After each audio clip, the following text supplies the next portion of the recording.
साहेब बनी। आज सदगुरु कबीर साहेब का कबीर जयंती है। आज इस त्यौहार को पूरे विश्व में, भारत के साथ साथ पूरे विश्व में मनाया जाता है, क्योंकि सदगुरु कबीर साहब के अनुयायी भारत के साथ साथ विश्व विदेश में भी हैं। ये उनके पुस्तकों से पता चलता है। जो अभिलाष साहेब जी ने लिखा है कबीर दर्शन पुस्तक है, उस पुस्तक को पढ़ने से पता चलता है कि सदगुरु कबीर साहेब के अनुयायी भारत के साथ साथ देश और विदेशों में हैं। और सदगुरु कबीर साहब एक महान संत है, इसमें कोई कहने और सुनने की बात नहीं है। वास्तव में जो सामने है वो देखा जाता है। आज जयंती के दिन पर तमाम बनारस, इलाहाबाद, बरैया, मगहर, धनौती, जो बड़े बुरहानपुर, ऐसे तमाम मठ हैं, उन मठों पे सदगुरु कबीर साहेब के प्रचार और प्रसार होता रहता है। आज ऐसे इन कुटियों पे तमाम संत महात्मा भक्तगण जुटे हैं और जुट कर ये सब अपने आप में मगन रहते हैं। हमें अच्छा लगता है जब हम कुटी मठ पर जाते हैं, वहाँ पर कबीर पंथ के भक्त जुटे रहते हैं, तो कबीर साहब से इतना लगाव होता है, प्रेम होता है कि आपस में लोग ऐसे बात करते हैं। उनकी चमत्कार, महिमा, उनका विचारों का जो वर्णन होता है, सब अपने आप में मगन होते हैं, संसारी के दुख सुख से परे होते हैं और परम ही आनंद आता है। सदगुरु कबीर साहब एक ऐसे महान संत हैं, जब वो अपने बातों को बीजक के माध्यम से रखे हैं तो लगता है सदगुरु कबीर साहब हमारी दिल की बात कहते हैं, हमारी समस्या को कहते हैं। जो आज हमारे ऊपर समाज का दबाव है, जो समाज हमारे साथ अन्याय करती है, लगता है सदगुरु कबीर साहब हमारे तरफ से बोलते हैं। मानिए हम ही बोल रहे हैं, हमें तो ना शक्ति और साहस नहीं है, लेकिन एक ऐसे महापुरुष हैं सदगुरु कबीर साहब जो हमारे ओर से खड़ा है और दिल खोलकर हमारी बात को रख लेते हैं। ऐसा महसूस होता है। तभी तो लोग इतना, सदगुरु कबीर साहब का जन्म 1398 ईस्वी में काशी के बनारस में हुआ, लेकिन लगता है कि सदगुरु कबीर साहब का जन्म घर घर में हुआ। कहा गया कि जब तू आया संसार में, जग हंसा तू रोया, ऐसा करनी कर चला तू हंसे जग रोया। तो सदगुरु कबीर साहब ऐसे करनी किए कि वास्तव में संसार के लोग रो दिए जब वो चले गए यहाँ से। तो वास्तव में कबीर साहब अपने बातों को इतना बेबाकी से रखते हैं कि इनके शब्दों को सुनकर मन मस्त हो जाता है, मगन हो जाता है कि कितनी साहस थी, कितनी शक्ति थी।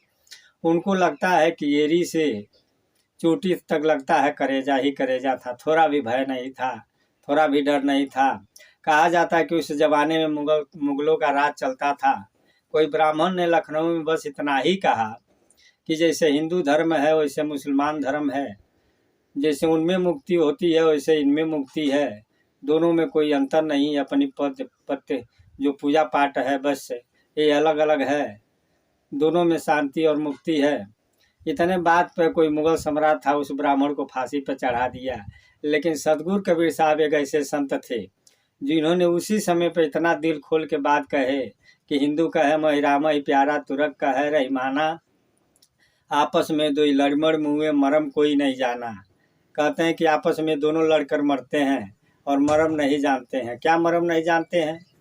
कि बस ये लोग भक्ति नहीं करते हैं, भक्ति दिखावा नहीं करते हैं, शक्ति के दिखावा करते हैं। किसके नाम पर कितना हल्ला किया जाए, किसके नाम पर कितना हल्ला मचाया जाए। लेकिन सदगुरु कबीर साहब कहते हैं कि भक्ति करो। आगे वो कहते हैं कि कहे कबीर ये दोनों भूले राम किन्हीं नहीं पाए, आए खसी एक गाय कटावे बाधे जन्म गंवावे। कहते हैं कि हिंसा करना किसी को कोई माफ़ नहीं कर सकता है। किसी धर्म में है, किसी मजहब में है, हम भक्ति करें, हिंसा से दूर रहे। क्योंकि हम जब अपने कष्ट नहीं सह सकते, हमको नहीं अच्छा लगता, तो हम दूसरे को कष्ट क्यों दें। लेकिन राम के नाम पर बकरी मारना, अल्लाह के नाम पर गाय काटना, ये सब कहाँ का न्याय है। तो सदगुरु कबीर साहब ये बात भरी मंच में उन जवाने में कहते हैं और दिल खोल के कहते हैं और साफ कहते हैं। जातिवाद पर तमाम सदगुरु कबीर साहब बात कहते हैं कि जनेऊ पहिर जो ब्राह्मण होना नारी का पहिरावा, वो तो जन्म के क्षुद्र परोसे तू ब्राह्मण क्यों खाया। फिर मुसलमानों कहते हैं कि तुरक सुनत कराए तुरक जो होना नारी को क्या कहिए, अर्ध शरीरी नारी बखानी तासे हिंदू रहिए। कहते हैं कि मुसलमान मुसलमानी करा लेते लेकिन नारी को क्या होता है, वो तो हिंदू ही रह जाती है। ब्राह्मणों को कहते हैं कि आप तो जनेऊ पहनने से ब्राह्मण हो गए, लेकिन नारी तो क्षुद्र ही रह गई और उसको बनाया आप खाया। तो कबीर साहब इतनी कुछ बात बेबाकी से रखते हैं, चाहे वो हिंदू को हो या चाहे मुसलमान को हो। लेकिन उस जमाने में कुछ नहीं होता उनको, सभी लोग समर्थन कहते हैं। आज भी उनका मगहर में देखे तो सामने है, मंदिर भी बना है और मस्जिद भी बना है, दोनों लोग मानते हैं। तो वास्तव में भक्ति जो होती है उसमें दंगा नहीं होना चाहिए, नफरत नहीं होना चाहिए, प्रेम की बात बताते हैं। ब्राह्मणों को कहते हैं कि पोथी पढ़ पर जग मुआ, पंडित भया न कोई, अधाई अक्षर प्रेम का पढ़े सो पंडित हो। कहते हैं आप कितना भी ज्ञाता हो, कितनों बड़ा विद्वान है, अगर आपके अंदर नफरत है, आप अगर क्रूर हैं, हिंसा करते हैं, तो ये मानिए कि आप पंडित नहीं है। कहते हैं कि आप पंडित नहीं है, क्योंकि पंडित तो दयालु होता है। किसी भगवान या अल्लाह का अनुयायी वही है जिसके अंदर दया हो, रहम हो, और जिसके अंदर रहम न हो, दया न हो, वो कौन सा भगवान का भक्त है। सदगुरु साहब कहते हैं कि जीव बधे ता धर्म करत हो या कर्म कहे मोर भाई, आज जो तोहरा के पंडित कहबत के कहब कसाई। कहते हैं धर्म के नाम पर अगर जो हिंसा करता है, हत्या करता है, उसे मैं कभी ब्राह्मण नहीं कह सकता, कभी भक्त नहीं कह सकता, उसे कभी मैं फकीर नहीं कह सकता, उसे मैं कभी धार्मिक नहीं कह सकता। कबीर साहब एक बात करते हैं लेकिन संकेत सब पे करते हैं, इसलिए उन बातों को विचारना चाहिए कि सदगुरु कबीर साहब क्या कहते हैं। लेकिन देखें, आज पोखरी खनवा देते हैं, मछली पालन करते हैं, मुर्गी पालन करते हैं, गाय कटवाते हैं और उसके बाद जग कराते हैं, बहुत बड़ा जग होता है और उसमें पोस्टर में फोटो छपता है, चंदन लगा लेते हैं, लगता है कि बड़े भारी पुजारी हैं, बहुत बड़ा पूजा। एक मिशन की बात नहीं है, ये सभी धर्मों में ऐसे करने वाले लोग हैं। ये नहीं कि सभी धर्मों में बुरे लोग हैं, एक से एक धर्मात्मा भी है, लेकिन उन्हीं में ऐसे भी लोग हैं कि जो मुर्गी मछली फार्म खुलवाते हैं, मरवाते हैं, हत्या करते हैं, पोखरी खनवाते हैं, मछली पालते हैं, फिर भी पुजारी बनते हैं। सदगुरु कबीर साहब कहते हैं कि जीव हिंसा न कीजिए, बहुल ले तो कान, आ तीर्थ गए तो ना बचे, कोट करे कोई दान। कहते हैं कि कोटिन अगर आप दान करेंगे और आप हिंसा करते हैं, हत्या करते हैं, तो आपको कभी भगवान कोई माफ़ नहीं कर सकता। और इसीलिए मदन साहब कहते हैं कि साई संगे लोगवा करेला चतुराई। कहते हैं कि साई संगे लोगवा करेला चतुराई, पीर भये दिल के पीरे ना बूझत, सूझत कर्म का साई, साई संगे लोगवा करेला चतुराई। तो हम भाई चतुराई न करें। चतुराई यहाँ पर चलेगी, लेकिन भगवान के दरबार में, वहाँ पर मालिक के परमात्मा के दरबार में चलेगा नहीं, क्योंकि वहाँ तो न्याय होती है। सदगुरु अविलास साहब से जब पूछा गया कि आप कहते हैं कि सबका मालिक एक है, सबका भगवान एक है, तो ये कैसे एक है। अविलास साहब ने कहा कि जैसे नियम एक होता है, सिस्टम एक होती है कि हर आदमी का जन्म माता के द्वारे होता है, माता पिता से होता है, सब एक ही रास्ते से आते हैं, मौत सबका निश्चित होता है, जन्म जिनका हुआ उनका मरना होता है। हम आपस में मतभेद कर लेते हैं कि चाहे 12 दिन में बढ़ई मनाए, चाहे 13 दिन पर मनाए, मरने के बाद चाहे हम 12 दिन पर काम करें, चाहे 13 दिन पर करें, चाहे 16 दिन पर करें, चाहे 40 दिन पर करें, लेकिन वास्तव में आदमी का जन्म 9-10 महीने ही में होता है। और मनई का जो होता है, सबका आने का रास्ता एक ही होता है। ये प्राकृतिक नियम है कि जो मरचा खाएगा उसको तीत लगेगा। तो यही सबका मालिक एक है, सबके लिए नियम एक है, और ये बात को वेद भी कहते हैं। और इसी बात को सदगुरु कबीर साहब भी कहते हैं कि हमारे अंदर अगर मानवता है, दया है, धर्म है, विचार है, परोपकार है, परमार्थ है, तो ये भक्ति है।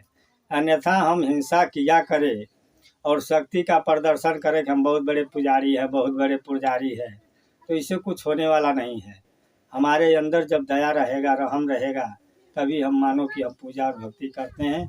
तो सदगुरु कबीर साहब बिना लांग लपेट को समाज के बीच में बात रखते हैं कि भाई अगर भक्ति करना है, अगर भक्ति कर रहे हो तो इस जिम्मेवारी को समझो और साफ दाफ जीवन बिताओ।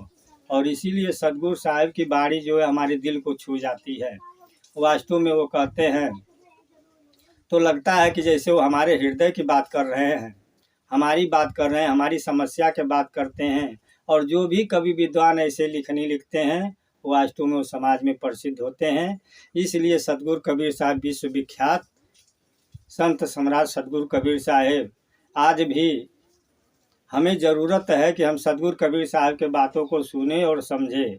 लेकिन एक दावा भी है कि अगर शांति चाहिए और सबको सुख चाहिए तो सतगुरु कबीर साहब के बातों, ये नहीं कि हम कबीरपंथी हो जाएं, हम कबीर के बताए हुए हम कबीर माला लेकर भगत हो जाएं।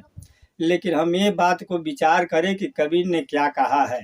जब तक हम कबीर साहब के बातों को समझेंगे नहीं तब तक आपस में हिंदू मुसलमान का द्वेष खत्म नहीं होगा। एक बात को समझ लीजिए, ये बात बहुत मार्मिक है और इसे ध्यान भी देना चाहिए हम सभी लोगों को। हम आज हिंदू है और हम मुसलमान से नफरत करते हैं, बहुत नफरत करते हैं। उनका मजहब ठीक नहीं है, उनका विचार ठीक नहीं है, विवेक ठीक नहीं है, वो सब गंवार हैं, उस सबको मालूम नहीं है। या हम मुसलमान और हम ये कह रहे हैं कि हिंदुओं में पाखंड है, चमत्कार है, बहुत देवी देवता है, उसमें रहन सहन नहीं है और हम खूब नफरत करते हैं। लेकिन एक बात जान लीजिए कि हम जिससे नफरत करेंगे, ये इतिहास भी कहता है, कवि भी कहते हैं और कबीर भी कहते हैं कि हम जिससे नफरत करेंगे उसी जात में उसी धर्म में हमारा जन्म होगा। हम आज हिंदू होकर मुसलमान से नफरत करेंगे तो कल हो सकता है कि हमारा जन्म मुसलमान धर्म में हो। अगर हम मुसलमान होकर हिंदू से करते तो हो सकता है हमारा जन्म हिंदू बनकर हो। अगर हम ब्राह्मण होकर क्षुद्र से नफरत करते तो कल हमारा जन्म क्षुद्र में हो। और हम क्षुद्र होकर ब्राह्मण से नफरत करते हैं तो हमारा जन्म ब्राह्मण में हो। इसलिए क्योंकि इस आत्मा का कोई सीमा नहीं है। सतगुरु कबीर साहब कहते हैं इस बात को कि वो असीम है, उसका सीमा नहीं है, उसे कोई बांध नहीं सकता, उसे कोई रोक नहीं सकता। वो कब कहाँ किस कुल में जन्म लेगा इसका कोई ठिकाना नहीं है। हम देखते हैं ये भी कि कई लोग कितने लोगों को ज़मीन बेईमानी करते हैं। आज हम किसी को ज़मीन बेईमानी कर गए और कल उसी घर में हमारा जन्म हो गया। अब हमारे दादा बाबा कहेंगे कि फलनवा हमारा ज़मीन बेईमानी कर लिया।